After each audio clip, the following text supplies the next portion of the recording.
Hey, hey, hey. Time for another Out of This World story from rSpace. Breaking bones may hurt, but breaking hearts? That's just a warm-up for this OP. Today on rSpace, when life gives you fractures, make sure that they're the least of your worries. My wife cheated after I broke 2 bones. Said she wasn't sorry. I made sure she was. Hey guys, I, 40 male, have been married to my Christine, 39 female, for about 10 years now. And we have 1 child, my lovely daughter who is 9 years old. Like any marriage, we've had our ups and downs. A lot of downs, to be honest, but we come through everything fine.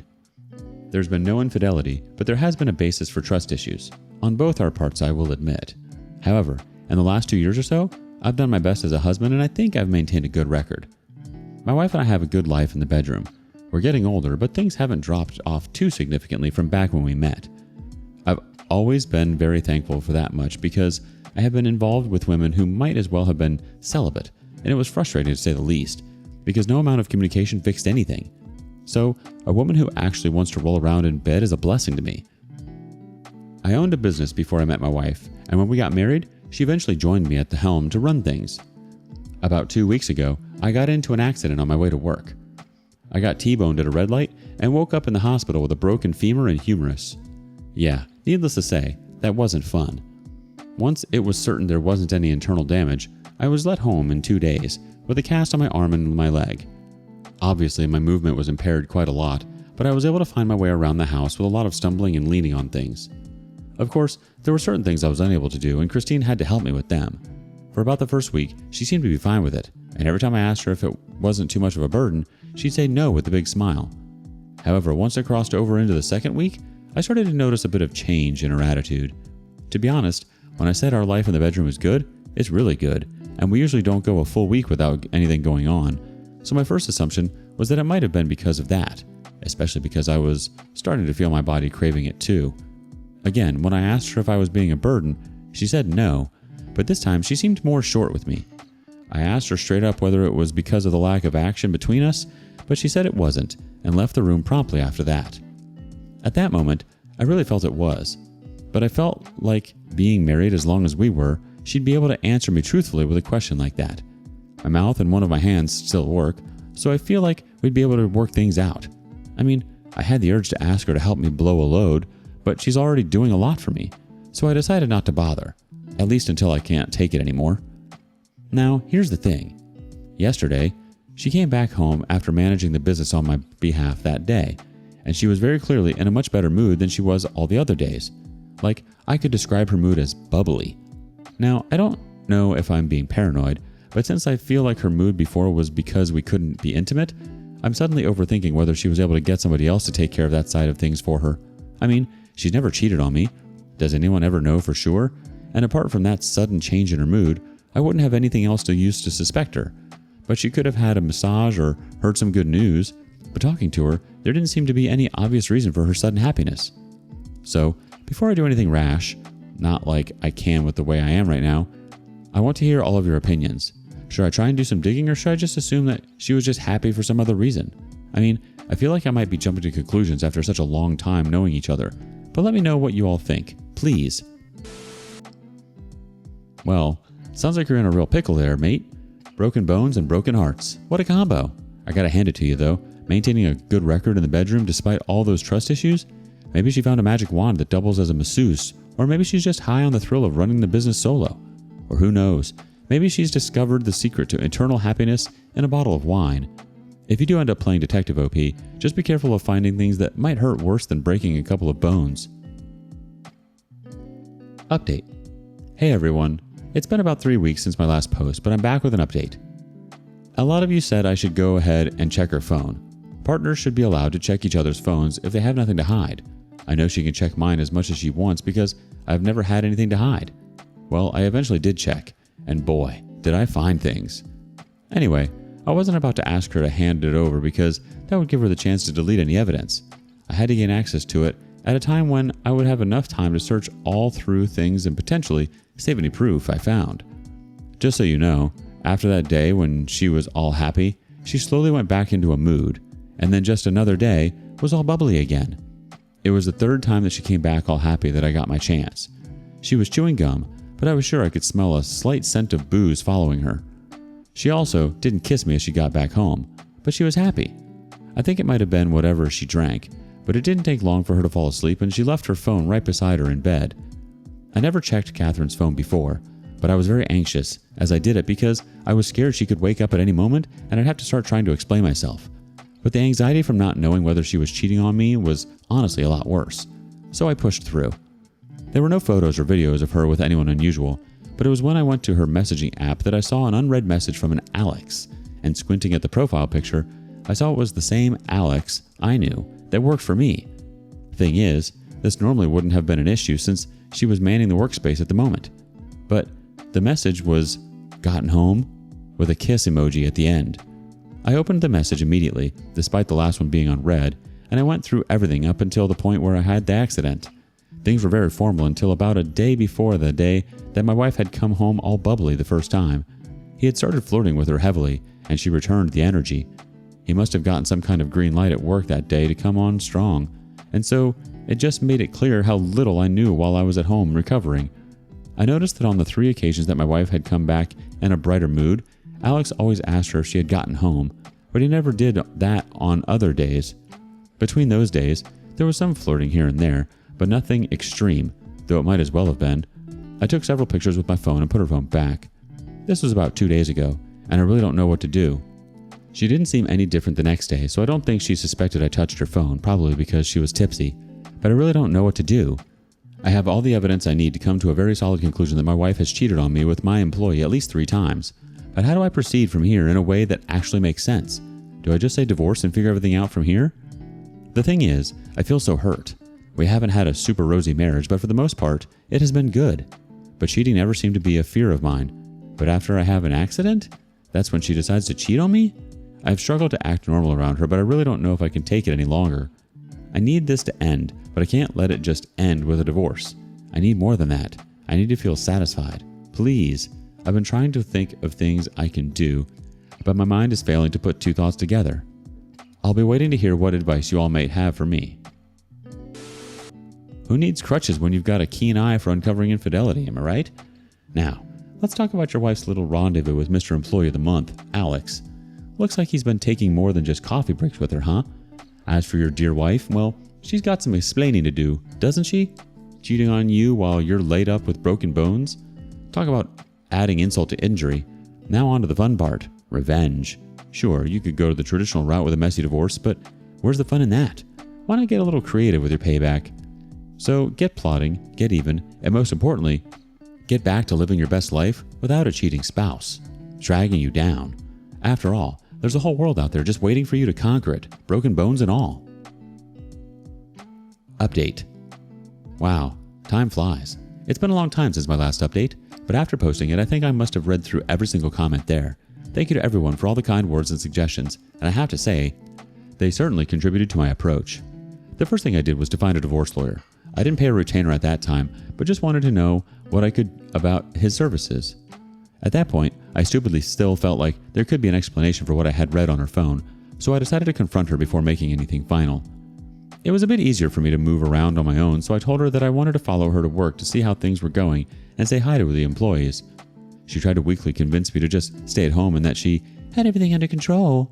But at that point, I knew nothing was going to stop me from going, so about an hour later, I was in the passenger seat and we were heading to our business location. Most of the guys were super happy to see me, Alex included, though he seemed a lot more awkward than the rest of them. My wife also didn't seem to be super happy that I was there. Towards the end of the workday, I called for Alex to come into my office, and I did that when my wife was somewhere close by.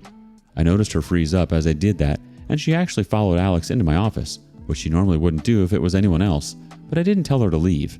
Both of them seemed shifty, though I might have been imagining it. I only asked Alex something about a client we had been dealing with before the accident happened, and I could actually see the fear disappear from his body as he realized I was just asking about something relatively trivial. Once the day ended, I headed back home with my wife, and she was slightly talkative, maybe because she realized, or at least assumed, that she hadn't been found out. I felt like I had more than enough suspicion at that point to be very direct with her, and I decided that I would do it the next day when she returned from work. Perhaps fortunately for me, the next day was another one of those days where her mood seemed to be better than usual, which triggered me because it made me assume she had just been intimate with my employee just minutes before. She was probably made bolder because she felt she had confirmation that I didn't suspect it one bit. But that was just part of what gave me the courage to confront her minutes after she walked in. I asked her to sit across from me, and I asked her to straight up, "Are you cheating on me with Alex?" She froze, but it wasn't for long, and then she said yes. Right after that, she stood up and headed towards the kitchen. I told her to sit back down and that I wasn't done, but she still went to the fridge to get a silly yogurt cup, and only then did she come back. Honestly, I could already tell that she didn't seem to be remorseful based on her behavior. Why? Why did you think that was a good idea? And then she went into explaining how she has needs as a woman and I wasn't providing those needs for her. I pointed out right there that I had been in a freaking accident. I still had casts on, and her major concern was that there was no sex. I told her that if she had told me how dire her needs were, we could have found a way to sort things out, at least until I was healed. But she only shook her head and said it wouldn't have been the same. Honestly, in that moment, I was actually lost for words. I was expecting crying and pleading and obvious guilt, but the stupid woman in front of me was trying to justify her cheating. I asked her directly whether she was sorry, and she told me no. She repeated again that she had needs and I couldn't provide them, and that wasn't her fault, that she wouldn't deny herself pleasure because I had gotten yourself T-boned by an SUV. Yeah, I hate to admit it, but I lost all cool that I had at that moment. I struggled to my feet and walked over to her in an intimidating way. I didn't raise a fist or anything, but as I approached her, she stood up and shoved me hard. I lost balance and hit our wooden coffee table on the way down. I hit my shoulder. Nothing was broken, I confirmed eventually, and I lay on the floor in pain. A few minutes later, I heard the front door close and her car start up and drive away. Yeah, my wife definitely, a soon-to-be ex, knocked me over and didn't even check if I was okay. I literally had 2 casts on. It was a few minutes before I could struggle up onto the couch and my shoulder was in a lot of pain. The first thing I did was call the police because I actually lost all respect and love for her in that moment. I was seeing red. Apparently the noise of our argument had woken up my daughter, and she was hiding near the top of the stairs when she saw me get pushed. She started crying when she saw me in pain, and it broke my heart. She kept asking what had happened between me and her mom, but I really didn't know what to tell her. Eventually, the police came, took a report from me, and I was taken to the hospital, along with my daughter, for an x-ray, though fortunately, there was no lasting damage to my shoulder. I mean, considering I was on the way to recovery, I'd have been pissed if I broke something else. As soon as I got back home that night, I put my daughter to bed and sent a message to the divorce lawyer, telling him that I was ready to go ahead with things. Christine hasn't come back home in the 3 days since that happened, and I haven't even contacted her. My daughter keeps asking where her mom is, but I had to make up a stupid excuse that she went to visit her sister. At this point, it's actually war, and I think I have everything I need to have things collapse for Christine. She wasn't sorry for cheating on me, but my goal is to make her sorry. Wow. I mean, yeah, everyone has needs, but here's the thing. Bones heal. That's just the kind of thing that they do. And not only that, but like you said, there's other means of making things work out. I guess your wife missed the memo about in sickness and in health, and went straight to the in bed with the office assistant option. From filing police reports to prepping the divorce, you're like a one-man vengeance machine, and with your daughter by your side, you've got all the motivation you need to turn the circus into a sideshow. Update. As I'm writing this, which should be the final update in my story, I'm doing so with a big smile on my face. I know it has been months since my last update, but if you're big fans of the sensation we call Schadenfreude, you're going to like this one. I know I do. The first thing that I did was send text messages to every single one of my Christine's relatives that I knew, from her parents to a cousin that I had only met twice. I even sent it to the friends whose numbers I had, because I was pissed. I didn't write a single thing that wasn't true, and I even sent them the pictures I had taken of the flirting between her and Alex back then. Some of them responded and some of them didn't. The ones who responded were more sympathetic, and I assumed most of those who didn't were on Christine's side. My job there was done. Whether they took her side or not, I made sure her sleazebag behavior was well documented. After that, I went into work and I met Christine there. She was shocked to see me, probably thinking I was too crushed to do anything. It was barely 10 seconds before I pointed at her and Alex, the employee she had been cheating on me with, and told them they were both fired. She used to be my wife, but she was merely an employee. Her name was nowhere in the paperwork for the business, and I'm glad I had never brought her in on that extent. Alex was surprised by the suddenness of it all, but he couldn't argue because he knew he was guilty. He had worked for me for 3 years and he was surely going to have a fun time trying to use me as a reference for whatever his next job was going to be. Meanwhile, Christine looked furious. She walked up to me. Honestly, I was scared I was going to get hit again, though that would have worked nicely for me. And when she was at arm's length, I sprung the divorce papers on her. Her face turned red because our employees were there, but I didn't care. She snatched the papers from me and marched out of the place. The rest of the day was awkward, and I had to deal with a lot of cursing and texts from her later, once she realized the full extent of people I had told about her cheating. Again, my story doesn't end there. It still gets good. Remember the assault? I had a police report and a hospital report, and I went to the police station at the close of business to report things. I told them I wanted to press charges. To skip through things a bit, my divorce lawyer was able to help me structure the case beautifully, as a complete bonus, and considering this came after I confronted her for cheating, she was unremorseful, I was injured, she left me there, and my daughter witnessed it. She got a week in jail and mandatory anger management classes. I hate that my little girl had to get a bit involved, but for me, it was worth it. The criminal record gladdened my heart. Then, we got to the actual divorce proceedings. These lasted a long time, especially because Christine was being extremely stubborn throughout the thing, but ultimately, it was a breeze, because there was way too much documented proof of bad behavior on my ex-wife's part. I mean, she had assaulted me, which she didn't deny, she had cheated on me, which she didn't deny, and she was very clearly unremorseful about either one of them. My daughter had to see her father assaulted, and again, that killed me. Now, I did mess up by firing her before I finalized the divorce, so I do have to pay a manageable amount of alimony, but only for 5 years. She's not a part of the business I built from the ground up. I have custody of my daughter because her mother's ability to control her temper and not bring strange men around my daughter is in question, and I get to keep the house because why uproot my little girl? I got to expose my wife's behavior to all her friends and give her a shiny criminal record. I honestly didn't set out to do all this, but she made it work for me since she's just naturally a horrible person. I wish I had seen it earlier, but it is what it is. I'm just glad the story is over and my daughter is safe with me. Life goes on, and I'll try and rebuild eventually, but for now, I'm happy with the way things went, and I hope you all are too. Edit. By the way, Alex had apparently the balls to put my name down as a reference, and I made sure to professionally outline all his shortcomings as an employee, including the fact he may try to be inappropriate with the female partners of high-ranking employees. It was fun to hear, "Oh wow, thank you for letting us know that," from the person on the other end.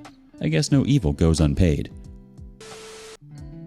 First off, kudos to you for taking the term, "hell hath no fury like a man scorned," to a whole new level.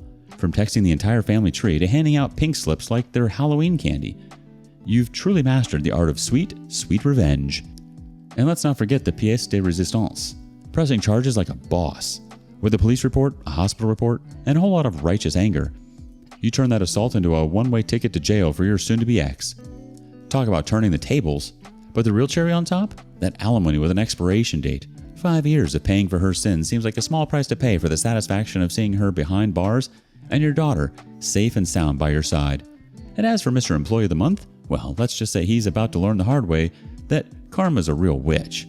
Putting your name down as a reference? Oh, the audacity. But hey, at least you got to professionally outline all his shortcomings and watch him squirm like a worm on a hook. What are your thoughts? Would you have done anything differently? Thank you for joining us today on rSpace. Be sure to like and subscribe and hit that notification bell so you don't miss out on our next video. See you next time.